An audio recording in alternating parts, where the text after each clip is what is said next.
estar aqui novamente, né, para poder conversar um pouquinho sobre doutrina espírita, sobre o Evangelho e principalmente o Evangelho à luz da doutrina espírita. Foi proposto para a gente falar sobre mudança no mundo, né? O que cada um de nós podemos fazer para esse nosso planeta, para esse nosso mundo, para essa nossa realidade. Se a gente parar para pensar, ou vamos começar a reflexão, a gente pensando o seguinte: quais são os problemas que mais afligem o mundo, a sociedade, a nossa realidade nesse momento? Se a gente parar para poder pensar, para poder olhar ao nosso redor, se a gente parar para olhar o que está acontecendo, há alguns pontos que com certeza todos nós vamos concordar que são realidades, que são problemas, se alguém quiser colocar dessa maneira, que nos aflige como mundo, como sociedade, como planeta, né? Talvez, e eu acho que seja inegável, que as desigualdades sociais, né, estão aí trazendo para nós até conflitos. Se a gente para pensar, ou a gente para olhar, e no nosso dia a dia, no nosso cotidiano, quando a gente liga a nossa televisão, a gente vê que na realidade nós temos pessoas no mundo que têm muitas delas muito mais do que precisa para viver, e nós temos outras que não têm o mínimo necessário para poder subsistir. Lhe falta o abrigo, o agasalho, a comida, o remédio, né? Nós temos aí quantas pessoas em situação de rua, e essa desigualdade está aí no nosso dia a dia, muitas vezes até nos assustando. Essa semana eu vi uma notícia no jornal que era interessante do ponto de vista de reflexão. Dizem que São Paulo tem 3 vezes mais imóveis desocupados do que moradores de rua. Ou seja, se utilizasse 1/3 dos imóveis desocupados, não tinha morador de rua em São Paulo. É algo que para nós deveria ser assustador, porque a gente pensa assim, mas por que tem então isso? É óbvio que a gente falando assim, a situação não é tão simples, mas é uma situação que merece a nossa reflexão, porque não é um problema, porque quando a gente olha, citando esse exemplo do morador de rua numa capital, quando a gente olha, muitas vezes aquilo pode nos parecer impossível de resolver, mas não é. Uma outra mazela que nós temos na sociedade, na nossa atualidade, é a violência. Cada vez mais a gente se assusta com a capacidade que o ser humano tem de poder infligir ao outro algum tipo de violência, seja ela física, seja ela moral, né, seja ela inclusive espiritual. Porque nós também, nesse aspecto da nossa espiritualidade, muitas vezes somos objetos das mais diversas violências. Outro aspecto também muito comum no dia a dia é a intolerância, né? Ou são as intolerâncias que nós ainda como grupamento humano, como sociedade temos. Nós temos uma dificuldade muito grande de aceitar a diferença, seja ela de opinião, seja ela de vivência, seja ela de visão, de relacionamentos, enfim. Né? Nós temos também visto, nos últimos tempos, aflorar essa intolerância ao ponto de ela caminhar para a violência. Ao ponto de nós vermos crimes sendo cometidos porque uma pessoa não aceita a maneira de viver de outra, não aceita a cor da outra pessoa, não aceita muitas vezes a religião que ela professa. Então isso é uma realidade no mundo, uma realidade também no nosso país. E nós temos várias outras, a crise de valores. Hoje nós temos uma dificuldade muito grande de demonstrar o que realmente vale na vida. Quando a gente fala de valores morais, mas o que realmente são os valores morais que nós devemos preservar, que deve direcionar o nosso caminho como ser humano. Então nós percebemos que muitas coisas, né, que nós temos assim, uma plateia bem diferenciada, pessoal com mais um pouco de experiência, o pessoal mais novo. Se vocês sentarem para conversar, nós vamos perceber que há uma diferença dos valores que direcionam a nossa vida. E aqui nós não estamos querendo apontar qual que é melhor, qual que é pior, só estamos dizendo que há. E nesse leque de valores, ou de relativação de valores, nós também temos os dois lados. Né? Valores morais, por exemplo, que são tão rígidos que caminham para a violência. E do outro lado, valores morais são tão flexíveis, né, que caminham para a promiscuidade. Então há também esse momento que nós estamos vivendo. Mas, principalmente para nós que estamos na doutrina espírita, nós devemos ter consciência que não é de hoje, que nós sabíamos que a situação iria caminhando, até que chegaria num ponto limite, até que chegaria num ponto em que decisões deveriam ser tomadas. Né? E desde a vinda do nosso Mestre Jesus, que ele nos alerta sobre isso. Se nós pararmos um pouquinho para folhearmos o Evangelho, o Evangelho que está na Bíblia, no Evangelho segundo o Espiritismo também está destacado, nós vamos ver que Jesus fez vários sermões, e deles 4 se destacam, né? Que é o Sermão da Montanha, o Sermão Profético, o do Cenáculo e o que é muito comum chamar o Sermão dos 8 Ais. Né?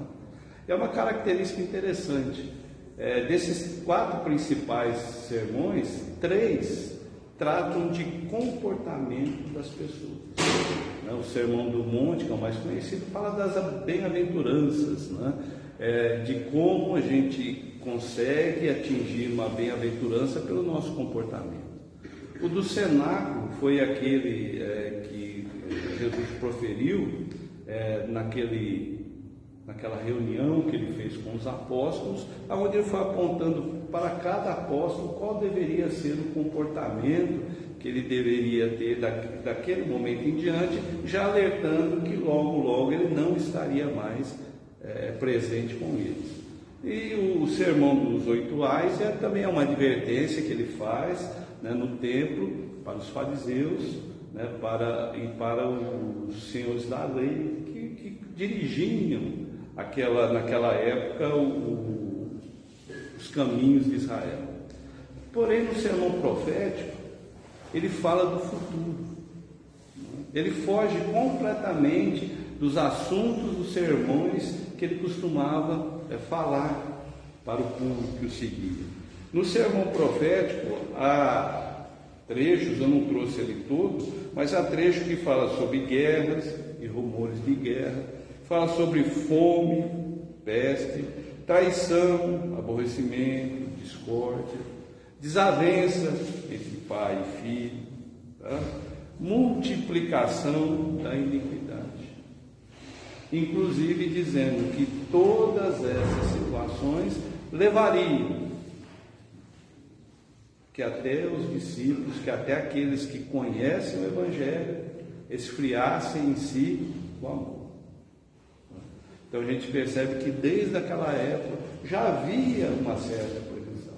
Na própria Gênese de Allan Kardec, no capítulo 18, o título do capítulo é: Se são chegados os tempos, Kardec retoma esse aviso que houve do Cristo, numa parte chamada assim, Os Sinais dos Tempos, que ele também aborda que haveria algum momento, principalmente quando nós mais nos aproximássemos da nossa transição planetária, haveria um momento onde tudo pareceria diferente do que normalmente foi, no sentido de que a iniquidade, usando a palavra que está lá no Evangelho, se multiplicaria na nossa sociedade. Então nós percebemos que o que nós vivenciamos hoje, e ainda provavelmente terá uma grande repercussão na nossa sociedade, já era previsto desde o começo dos tempos. Jesus, a própria doutrina, vem nos alertando desse momento. Mas também, desde a época do Cristo, nós temos também orientações de como agir nesse processo desse processo social, aonde nós seríamos chamados a refletir. E se a gente for buscar no Evangelho de Jesus, nós veremos que ele era muito comum proferir as suas parábolas.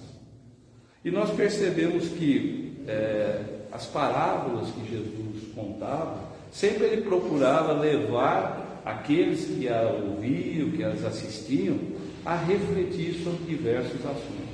E nós são 5 parábolas, eu destaquei aqui só 3, que ela tem como seu tema principal o reino dos céus, o que ele chamava de reino dos céus, ou reino de Deus, que seria aquele mundo idealizado, aquele mundo livre da maldade, livre da iniquidade, livre da avareza, do orgulho. Então, como aquele povo, ou nós, naquela época, tínhamos muita dificuldade de entender certos valores pela primitividade da nossa sociedade e até do nosso aprendizado. Nós estamos falando de 2000 anos atrás, ele tinha que usar uma linguagem muito simples para que a gente compreendesse. Então, o que a gente hoje chama de mundo de transição, chama de mundo de regeneração, esse mundo que todos nós ansiamos, com menos maldade, menos desigualdade, menos violência, menos intolerância, era o que o Cristo se referiu para nós naquela época como o reino de Deus. E é interessante nessas 3 parábolas, como ele coloca, tá? Na primeira, nós destacamos aqui, ele fala assim, o reino dos céus, ou seja, todo aquele nosso mundo que até hoje nós ansiamos que venha a existir, ele fala assim, o reino dos céus é semelhante a um homem que semeou boa semente no seu campo, mas enquanto todos estavam dormindo, veio o inimigo dele, semeou o joio no meio do trigo e foi embora. E quando as plantas cresceram e produziram frutos, apareceu também o joio. A famosa parábola do joio e do trigo. A segunda fala assim, disseram os seus discípulos, dize-nos a que se assemelha o reino dos céus. Respondeu-lhe ele, Jesus, ele, o reino dos céus, é semelhante a um grão de mostarda, que é menor que todas as sementes, mas quando cai em terra, que o homem trabalha, produz um broto e se transforma num abrigo para as aves do céu. Tá? E por último tem a parábola do fermento, que é a mais curtinha, né? Que Jesus, está lá em Mateus, que Jesus fala assim, o reino dos céus é semelhante ao fermento que uma mulher tomou e escondeu em 3 medidas de farinha, até ficar tudo levedado. O que tem de interessante nessas 3 parábolas, que primeiro ele fala da semente do trigo, que ela tem que ser posta na terra para depois aflorar. A semente de mostarda, que também se coloca na terra para que depois ela se transforme na árvore. E sobre quem cozinheiro aqui sabe, né? Quem gosta de fazer bolo, né? Que a gente costuma pôr o que na farinha? O fermento. E o fermento age de dentro para fora, né? Que é a levedura que ele fala. Então, Jesus já naquela época, já nos mostrava que a verdadeira transformação, né? Porque ele fala do reino dos céus, que aquele reino dos céus, que aquele mundo que hoje nós idealizamos, o mundo de regeneração, ele tem, ou ele nasce, de dentro para fora. Então não fiquemos esperando que tudo ao nosso redor vá modificar. Porque não é assim que funciona dentro da criação divina. A criação divina sempre é de dentro para fora. Se a gente for lá, aqui em quarta-feira, né, no estudo do Livro dos Espíritos, é isso, né? Lá no comecinho, na primeira questão, né, fala da criação divina de 3 elementos. Né? Deus, princípio inteligente, princípio material. Né? Os 3 elementos básicos do universo. E fala assim, Deus acima de tudo. Então, o que aconteceu? Surgiu do pensamento divino. E se nós formos vendo também toda a criação divina, a evolução espiritual, a evolução humana nossa aqui, a gente vai perceber que ela não é exterior, mas ela é principalmente interior. Quando alguém idealizou o núcleo espírita Caminho da Luz, saiu do interior de algumas pessoas, da mente de algumas pessoas. Quando a gente resolve fazer um trabalho, sai do interior nosso. Tentemos pensar em alguma coisa no nosso cotidiano, no nosso dia a dia, que não esteja ligado diretamente a nós, ao nosso íntimo, a algo mais profundo em nós.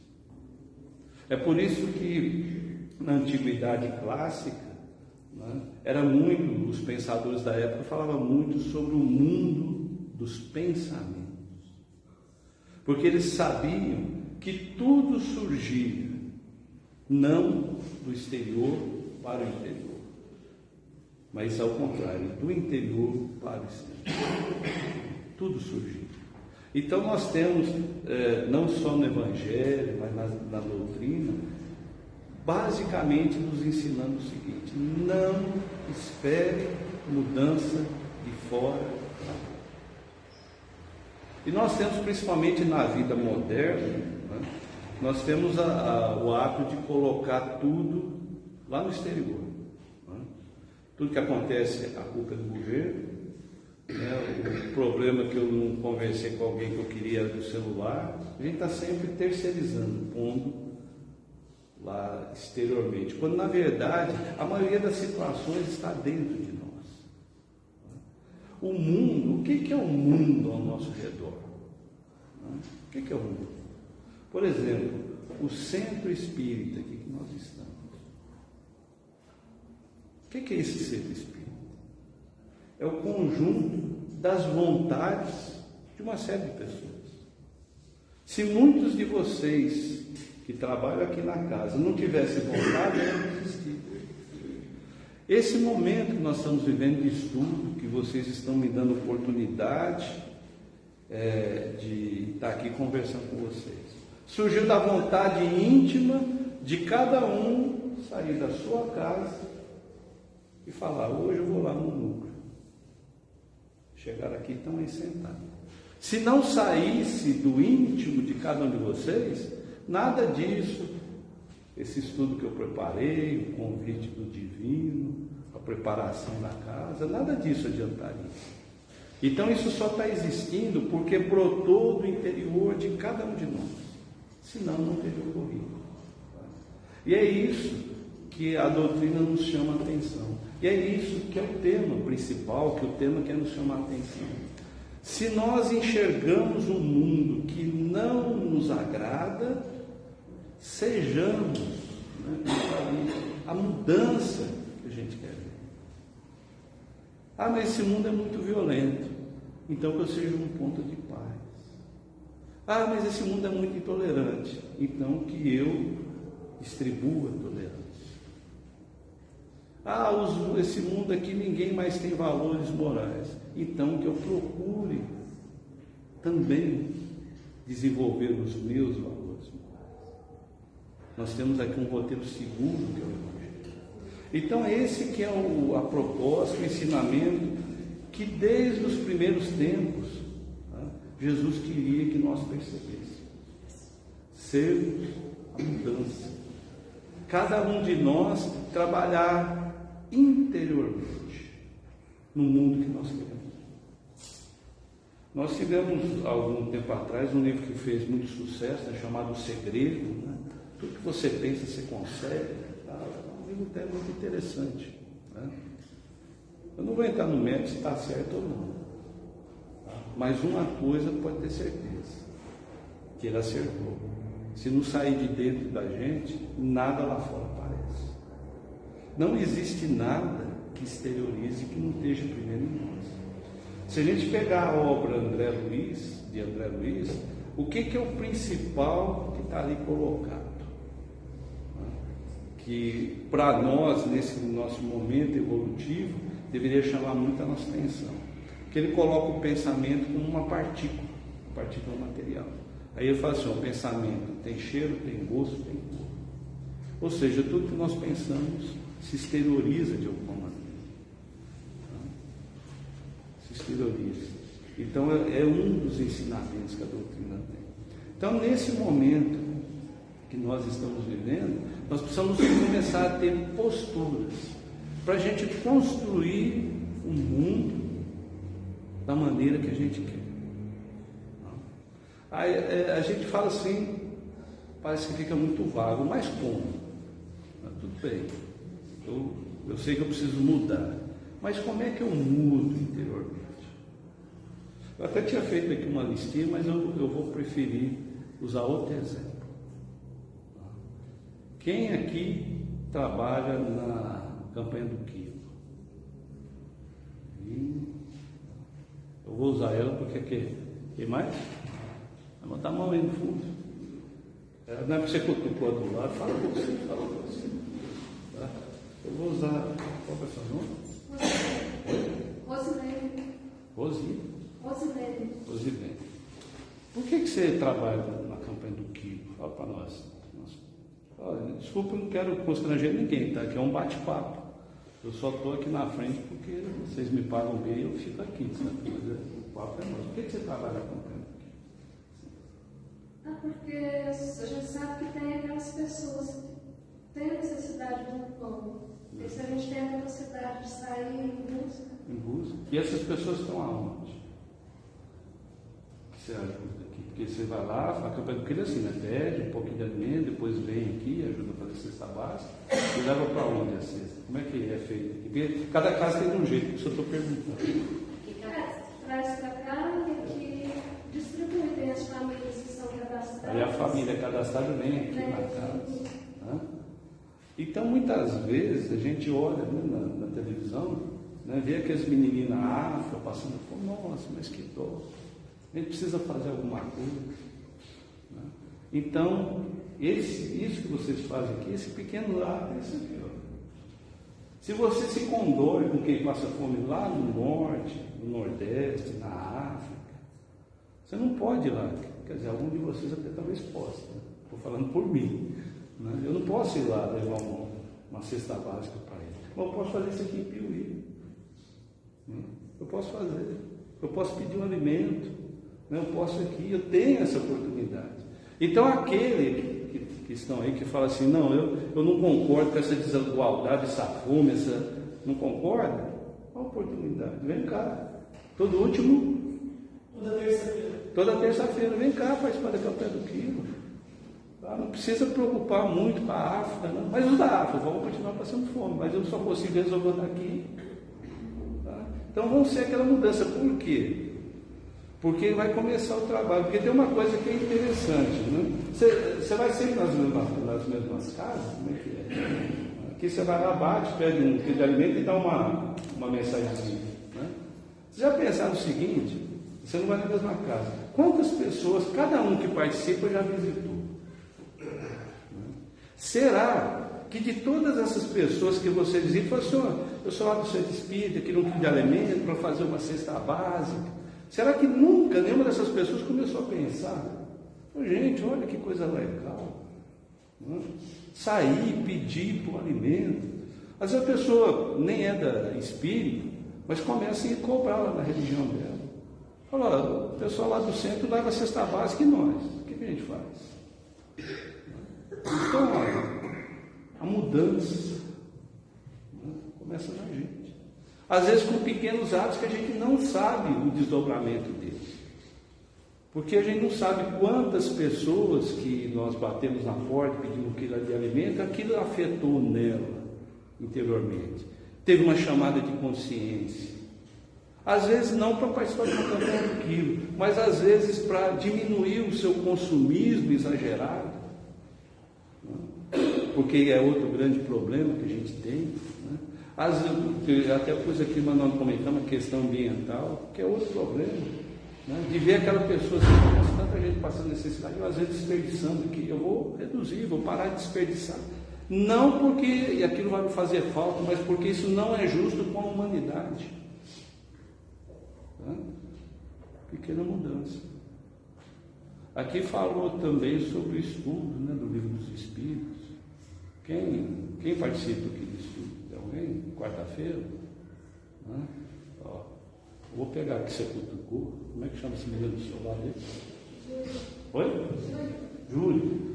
Por que você vem estudar doutrina espírita, esse trem enjoado, chato? Né? E você consegue falar assim, o que mudou na sua cabeça depois que você leu? Ou ainda você está muito no começo?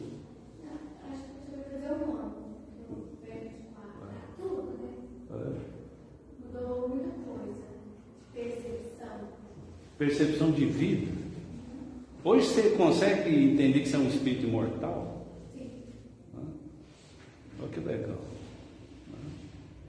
Então, quando a pessoa começou a fazer o estudo, igual ela nos contou, ela começa a perceber que é um espírito imortal. Quando a gente começa a perceber que é um espírito imortal, a gente começa a mudar algumas posições na vida. Estou certo ou não? Se eu estiver errado, você fala, eu não mudei nada não, continuo do mesmo jeito. Tá? Pode falar, viu? Porque eu não sou dono da verdade não. Se falar uma bobagem, vocês podem corrigir, que é até bom. Tá? Então, como ela mesmo está comentando, foi mudando a percepção das coisas que ocorrem. Né? E essa mudança de percepção faz com que a gente mude aquilo que está ao nosso redor.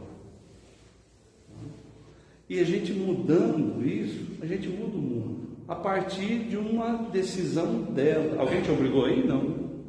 Você foi de livre e espontâneo vontade. Não, porque tem uns que arrastam, né? Filho, sobrinho, acho que é obrigado. Né?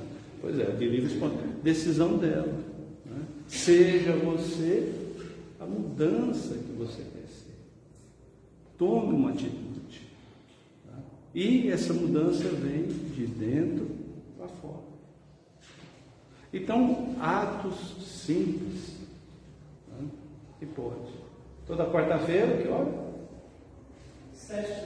7h30. Então, se alguém, vou falar igual aqueles pastores, né? Se alguém sentir tocado no coração por Jesus, venha quarta-feira. Venha quarta-feira. Mas nós temos interessante, grupo de jovens, você que ajuda aí, coordena? E que dia é? Terça? Terça, 8 horas. 8 horas. E por que vocês resolveram fazer esse grupo de jovens? Porque a gente sente que estava faltando um espaço para os jovens na doutrina espírita, sabe? Um movimento, tanto para estar estudando, para ter entrada mais entre os jovens, para também estar promovendo também outros encontros, sabe? A gente faz luau também, umas de 2 em 2 meses, a gente faz luau. Então, é uma forma diferente para poder chamar a atenção dos jovens, com música, além do estudo, né, do livro. Aí você tem, pelo que eu entendi, vocês têm um estudo, né, de um determinado livro, depois tem as atividades, música, encontros. A gente às vezes olha assim, né, a gente, eu estou falando nós mais velhos, né? A gente olha assim, a gente que é mais velho, fala, essa juventude não está com nada. No meu tempo que era bom. Esses jovens aí, não, só fica no celular. Né? Só fica no celular, olha aí. Tá? E às vezes o contrário, né? Se eu tiver assim, corrige. Às vezes eles ficam, falam assim, os jovens, né? Falam, esses velhos não estão careta, vem com esse negócio de fazer palestra, fica 40 minutos sentado aí escutando um blá, blá, blá, blá, blá. Né? Aqui eu achei coisa interessante. Né? É isso. Aqui a casa entendeu que precisava deixar um espaço para eles. Não vai ninguém velho dar palpite lá, não. Vocês vão para correr, viu? Pode falar que está escrito aqui, que velho dá palpite de mocidade vai correr. Tá? Então, houve esse espaço, esse entendimento que há, né, de criar esse espaço, e o próprio grupo, né, os próprios jovens falaram, olha, eu quero a doutrina, mas eu quero a doutrina para mim, da maneira que eu vejo. Eu quero sentar, eu quero conversar, porque um detalhe, e aí a doutrina espírita, me desculpe as outras religiões, né, a doutrina espírita dá de 10 a 0, por quê? Porque a doutrina espírita não tem líder. Não tem pastor, não tem padre, não tem dirigente, não tem nada. A doutrina espírita é feita por aqueles que se reúnem em grupo, ou como o Chico fazia embaixo do abacateiro, e resolvem ler o Evangelho, resolvem conversar sobre o Evangelho, resolvem seguir o Evangelho, não com medo de ir para o inferno, para o umbral, não, porque aquilo é bonito, porque aquilo me dá vida. Aquilo faz com que eu tenha capacidade de me modificar. E eu me modificando, eu modifico o mundo. Toda terça-feira, 19h30. Qual que é a idade mínima? Às 8 horas. Às 8? A idade, a partir, não sei, dos 13. 13 anos. E qual que é a idade máxima? Não, tem que ter, o grupo de jovem tem que ter idade máxima. É mais ou menos dos 13 aos 30. Aos 30. Tá? Então, de 13 a 30 anos, Tá? Quem tem mais, quem tem 31, bem feito para vocês. Nós que temos menos de 30 somos jovens. Né? Então, de 13 a 30 anos, um grupo de jovens. Tá? Seja a mudança que você quer. Tá? Então, e aquele que tem mais de 30 anos, mas tem um jovem ali, procura mostrar para ele, falar, tem uma opção. Tá? Não é só o que você vê, tem algumas opções. Vai lá, vai ver se você agrada. Então a gente percebe que essas aqui são só 3 ações que eu vi falar aqui e me chamou a atenção, porque vai de encontro justamente ao que o Evangelho nos propõe, vai de encontro ao que a doutrina espírita nos propõe. Existem pequenas ações que fazem com que a gente modifique o mundo. Talvez não pareça, mas faz. Madre Teresa de Calcutá, pelo menos atribuída a ela, não sei, né? Ela tem uma frase que diz assim, né? Quando ela foi cobrada, que o que ela fazia era uma gota, né? Era muito pequeno diante de todos os problemas, né? E ela falou que o que ela faz é realmente uma gota no oceano, mas um oceano sem aquela gota, sem um oceano menor. Ela fala com outras palavras, mas isso que ela quer dizer. Né? Então, na verdade, nós não temos que nos preocupar com a grandiosidade do que a gente faz. A gente tem que trabalhar em fazer alguma coisa. Tá? Vocês já perceberam que toda vez que a gente programa uma coisa muito grande, a gente não faz? Fica sempre no projeto. Né? Sempre no projeto. A gente planeja, você vai fazer uma casa, você vai aumentando e só fica no papel. Você resolve estudar, não, vou fazer a faculdade, não, agora já quero mestrado, agora doutorado, no fim não faz nada. Fico parado. Então, quanto maior a gente planeja, tá, normalmente a gente tem mais dificuldade de realizar. Tá? Então, nós temos que estar sempre atentos nessa nossa realidade, que essa mudança que a gente quer ver no mundo, ela vai se processar individualmente. Emmanuel, quando ele fala da divulgação do Evangelho, ele fala assim, o Evangelho vai conquistar a humanidade, tá? Porque ele vem de Deus, são as leis de Deus, e para nós sermos felizes, nós temos que seguir a lei de Deus. Então o Evangelho vai conquistar a humanidade. Só que ele não vai conquistar abraçando todos de uma vez. Emmanuel fala assim, ele vai conquistar coração a coração, mente, um de cada vez. Então, às vezes, numa plateia com várias pessoas, o Evangelho toca um, mas toca um. Às vezes os outros ainda não conseguiram perceber. Num outro momento, toca outro coração. Num outro momento, toca outro coração. E quando a gente menos perceber, o mundo mudou. Quando a gente menos perceber, muita daquela violência diminuiu. Muita daquela intolerância se transformou em compreensão. Muito do que a gente chamava de mal já não existe mais. Só que a gente nunca pode esquecer que para que isso aconteça, nós temos que achar aquilo que a gente pode contribuir. Dentro de nós, nas nossas famílias, naquelas pessoas que nós convivemos no trabalho, tá? Nos grupos que a gente frequenta, na casa espírita.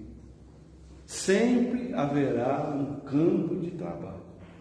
Porque Jesus nos disse isso. E Deus, na sua imensa sabedoria, Ele fez com que toda a sua criação divina haja nela um campo de trabalho de evolução do espírito.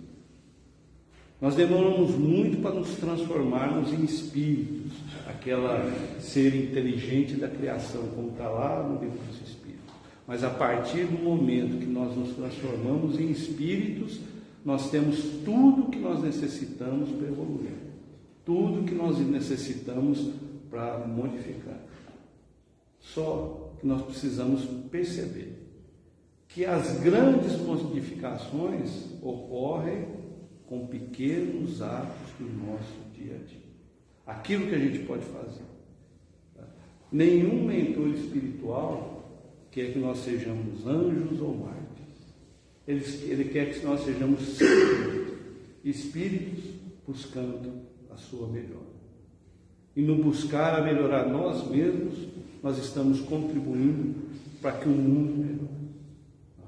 Então fica aí essa proposta de reflexão. Agradeço aí a paciência, o convite de todo mundo, e que a paz de Jesus possa estar sempre no nosso coração.